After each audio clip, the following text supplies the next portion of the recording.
Libre-échange.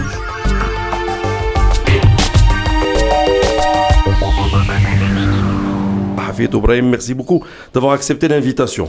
Merci à vous, Sitami. Et pour représenter la Vie Éco, c'est Mehdi Johari qui nous fait l'honneur et le plaisir de venir pour la première fois dans nos studios. Ça va, mon cher Mehdi? Ça va, très très bien, merci. Bon, on va parler d'un sujet extrêmement important, puisque aujourd'hui, toute l'actualité depuis quelques temps, c'est ces questions de spoliation des biens, où les Marocains se posent la question, c'est qu'est-ce qu'on fait? Mais bien, tout le monde cherche à accéder à la propriété, on tient tous à nos bouts de terrain, à nos maisons, nos petits appartements, etc. Et la grande frayeur pour chaque responsable de famille, chaque bon père de famille, c'est de ne pas s'assurer que son bien est là pour assurer, abriter sa famille. On va en parler avec vous, Maître Hafid Ibrahim. Mais juste avant d'entamer nos débats, une présentation par Selma Rbej. Maître Hafid Ibrahim, vous êtes président du Conseil régional des notaires de Casablanca et membre du Conseil national de l'Ordre des notaires. On vous présente notamment comme étant l'un des porte-drapeaux de la nouvelle génération de notaires, soucieux de défendre l'équité dans les instances représentatives de la profession. Nous vous invitons ce soir pour débattre de la problématique de la spoliation foncière au Maroc, fléau contre lequel, et sur hautes instructions de Sa Majesté le roi Mohamed VI, la mobilisation est aujourd'hui générale. Nous reviendrons donc sur l'état d'avancement de la bataille menée par les notaires pour lutter contre ce phénomène, notamment la demande adressée au pouvoir public pour l'obtention du droit de consulter les données contenues dans les cartes d'identité électroniques et le lancement d'un centre d'archivage numérique des actes notariés. Merci Selma Rbej. Maître Ibrahim, je voudrais à nouveau vous remercier de venir dans nos studios pour parler de ce sujet important. Alors, première question toute simple et vraiment très basique. Pourquoi est-ce qu'on met sur la table ce sujet dans cette période, actuellement? Alors, il faut dire que c'est un sujet parmi d'autres. Il n'est pas le seul qui est mis sur la table.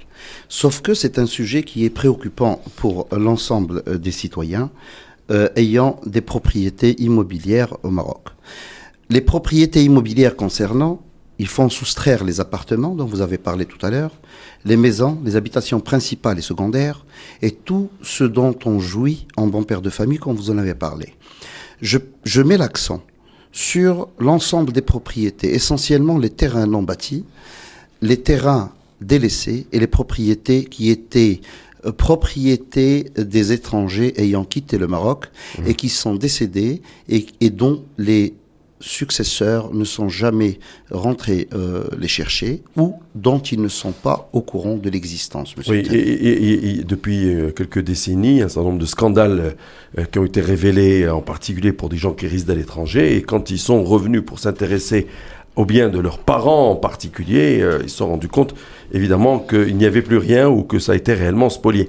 Mais pourquoi ça fait l'actualité aujourd'hui? Parce que qu'un sujet comme ça soit pris par la plus haute autorité du pays, ça veut dire qu'il y a quelqu'un qui ne fait pas son travail ou qu'il y a en tout cas des chaînes de dysfonctionnement qu'il faut améliorer pour garantir la propriété aux citoyens, garantie elle-même par la Constitution, Maître Ibrahim. Selon les notaires et selon moi-même, je pense que l'intervention de Sa Majesté le Roi a insufflé un nouveau souffle à cette action-là.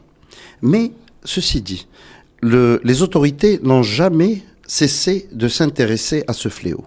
La justice marocaine, les juges, les procureurs généraux, les juges d'instruction, la police judiciaire, les notaires, nous-mêmes, les différents intervenants, nous nous inquiétons jour après jour. L'administration de la conservation foncière, ça nous dérange. Ça nous dérange que ce fléau existe dans notre pays. Maintenant, c'est un fléau qui existe partout dans le monde. Les faussaires existent partout dans le monde. Oui. La falsification de billets de banque, de visas, de passeports, de documents autres que de CIN existe partout. Des criminels, il y en a partout. Des criminels, il y en a partout. Maintenant, ce n'est pas, il faut pas en faire un fléau. Et alors justement, voilà. Vous prononcez le mot fléau. Est-ce un fléau ou est-ce quelques situations délicates qui évidemment doivent être remises en place, mais qui ne sont pas acceptables dans notre pays, qui font réagir? Ce sont des situations criminels, c'est des criminels, des malfaiteurs, des falsificateurs On a une idée du nombre, par exemple, par année, sur l'année 2016. Par année, je me réfère à certaines déclarations de l'ex-ministre de la Justice qui avait parlé de 37 cas. Ouais. Maintenant, il y a eu 37 cas révélés. Ouais. Maintenant, il y en a eu 57 parce que depuis lors, on a parlé d'une vingtaine de cas en plus.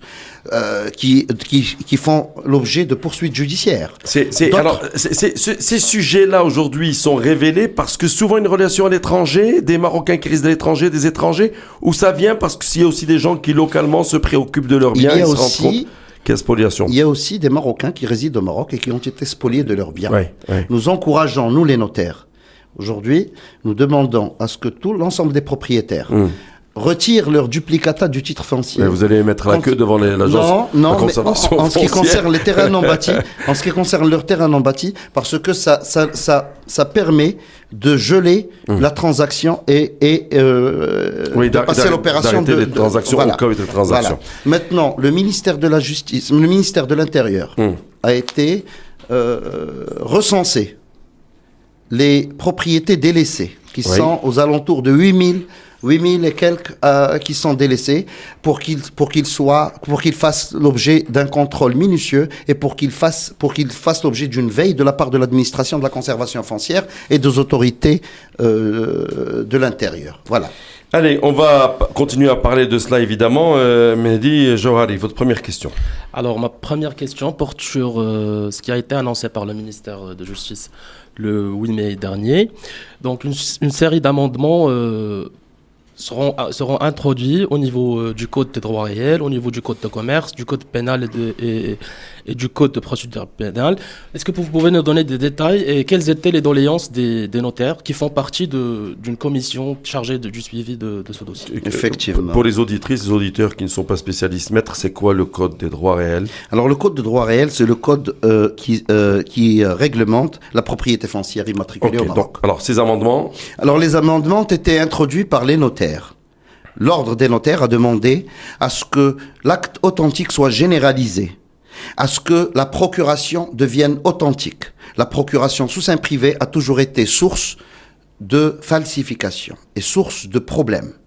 Et aujourd'hui... Ça veut dire quoi, authentique? Ça veut dire fait chez un notaire? Fait chez un notaire. Pas dans une commune? Non. Fait chez un notaire, devant notaire, signé, le propriétaire vient, il se présente devant notaire, il signe sa procuration pour vendre son bien. Aujourd'hui, l'ordre des notaires est en train Et lorsque l'individu est à l'étranger, maître, comment il fait? Alors, c'est une problématique qui est posée aujourd'hui. Mais il faut lui apporter une solution moderne. Vous n'allez pas encore faire payer des billets d'avion. Non. Parfois, les gens ne sont pas amenés à se déplacer, etc. Effectivement, l'ordre des notaires, le ministère de la Justice, le ministère de l'Intérieur et celui des Affaires étrangères sont en train de songer. On a 4 millions de Marocains à l'étranger. Vous imaginez? Donc, c'est important pour leur famille. C'est pour ça que je vous pose la question. Effectivement. On devra songer à établir des notaires à l'étranger, au niveau des consulats.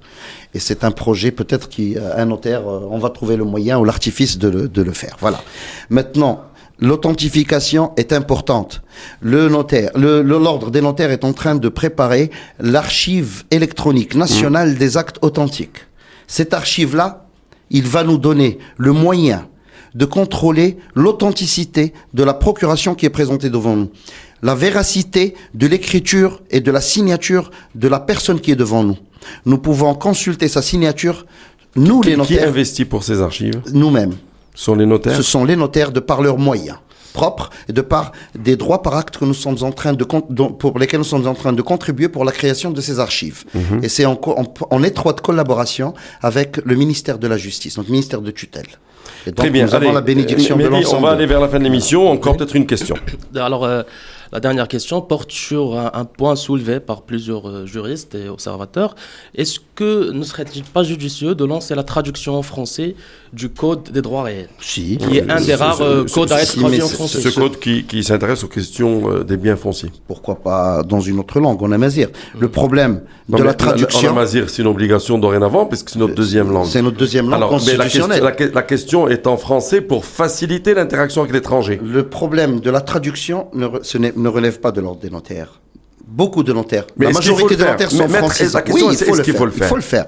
Il relève du rôle de l'imprimerie officielle et du secrétariat général du gouvernement qui doit faire ce travail-là. Oui, maître, j'aimerais vous demander, le fait que nous débattions des spoliations des biens, est-ce que ça a créé des inquiétudes chez la population? Est-ce que vous, les notaires, en général à l'échelle nationale ou dans le Conseil régional de Casablanca, vous avez observé une demande d'information, une préoccupation un peu plus alerte de la part des citoyens? Effectivement, après une annonce qui a été faite par l'ex-ministre de la Justice, j'ai reçu moi-même des demandes, des appels téléphoniques venant de mes clients, me demandant d'aller voir au niveau des titres fonciers, de consulter leurs titres fonciers pour voir si leurs propriétés sont toujours en leur Qu'est-ce que vous faites dans ces cas-là?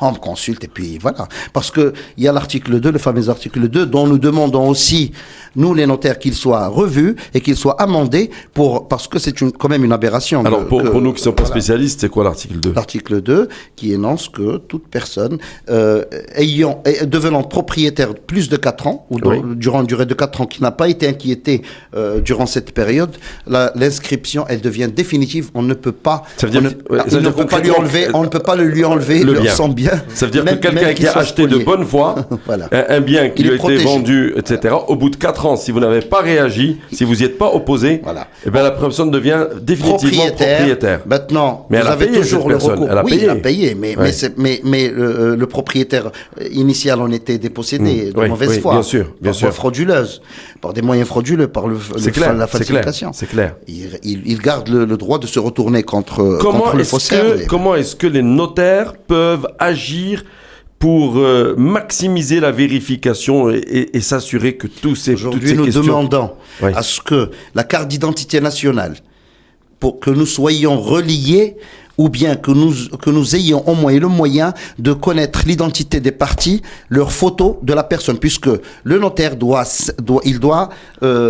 carte d'identité, il faut rappeler qu'elle est électronique aujourd'hui. Oui, elle est électronique. Il y a la loi 3605, l'article 5 prévoit que par voie réglementaire, toute entité peut bénéficier des informations. Oui. Mais en même temps, il ne faut pas qu'on vous donne toutes les informations. On ne veut pas toutes les informations, on veut la photo de la personne qui est devant moi, et si cette personne a des antécédents en matière de falsification, c'est tout. Ouais. Et peut-être que le fait que je le pointe, c'est aussi une manière de délation. Libre-échange.